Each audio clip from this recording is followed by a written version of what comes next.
Pleased to be joined now by Silverbacks General Manager Brooks Christensen following today's news that the BC Hockey League Board of Governors has approved a shortened 2020-21 season after the PHO accepted the league's proposal for a safe return to play. So, Brooks, let's get right into it. Let's start with the initial emotions maybe for you, the coaches, players, just the team, I guess. When you first heard that we'd be able to play, what emotions were going through?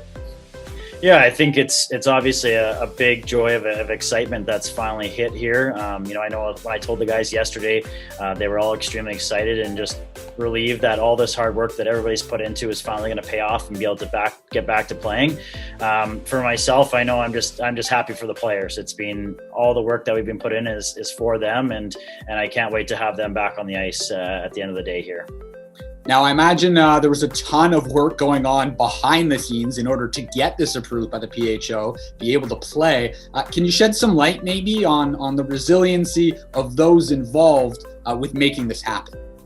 Well, I think first off, the kudos goes to the BCHL and the league office. I mean, they've done a phenomenal job right from day one. I mean, we're basically coming up to a year here where we got shut down, and right from that minute that we got shut down, our league started working. And so I think it's on them that they've done a fantastic job. I know all of our board of governors, I know our owners, everybody's just really played their part in making this happen. And it's great to see that final result be good news for us.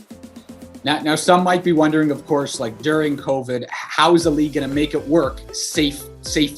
So how will the league make sure that it all happens as it should?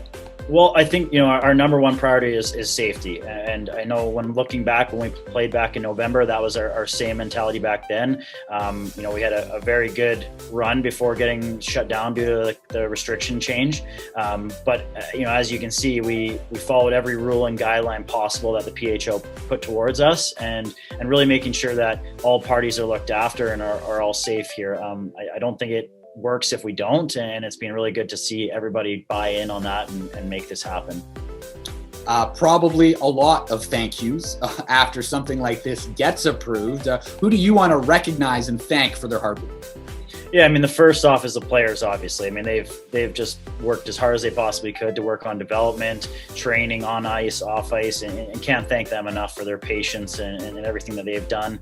Our staff, I mean, our coaches, our business staff, our media staff, everybody's just done a fantastic job of staying engaged and making this happen. I know our coaches have worked tirelessly, Monday to Friday, 5 days a week. We've been training on ice, off ice, and really keeping our guys engaged. So I can't thank them enough. Our billet families, I mean, our organization is nothing without our billet families that we have, and the impact that they make to our players is just phenomenal. And I can't thank them enough for everything that they're doing for our players.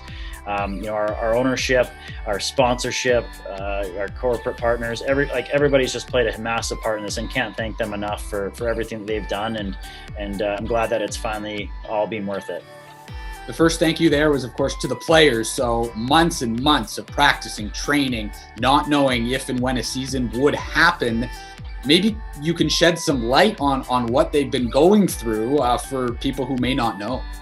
Yeah, well, I think, for people outside, maybe in the community that aren't familiar what a day-to-day basis looks like for a Silverback, these guys have been training extremely hard these past couple months.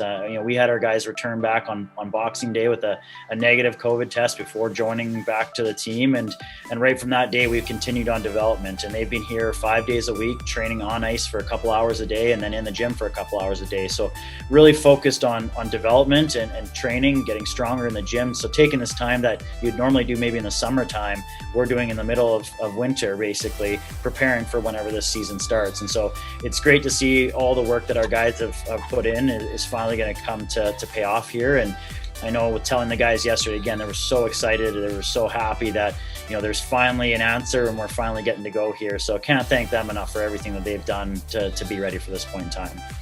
Lastly, then, puck drop first week of April. What maybe needs to happen between now and then to make sure everyone's ready to go? Yeah, I mean, I think there's, the hard work's being done, but now there's a lot of on the ground work that needs to be done. And, right away, we're going to be just planning and getting the schedule figured out. I know the league's going to be busy over the next couple of weeks preparing all that. We've had a lot of rules get sent in from the PHO and guidelines that we need to follow. And so really making sure that we're kind of looked after there. And then our guys are going to be going into quarantine here tomorrow for whatever time period of quarantine they're required to do from the PHO. So it's really making sure we're as looked after today as we possibly can to be ready for that tomorrow. And then whenever the guys are out, it's going to be practicing and getting ready for gameplay. So it's a lot of work, but excited for our guys to finally get this to move ahead. Thank you so much. I know we're all looking forward to puck drop at the beginning of April.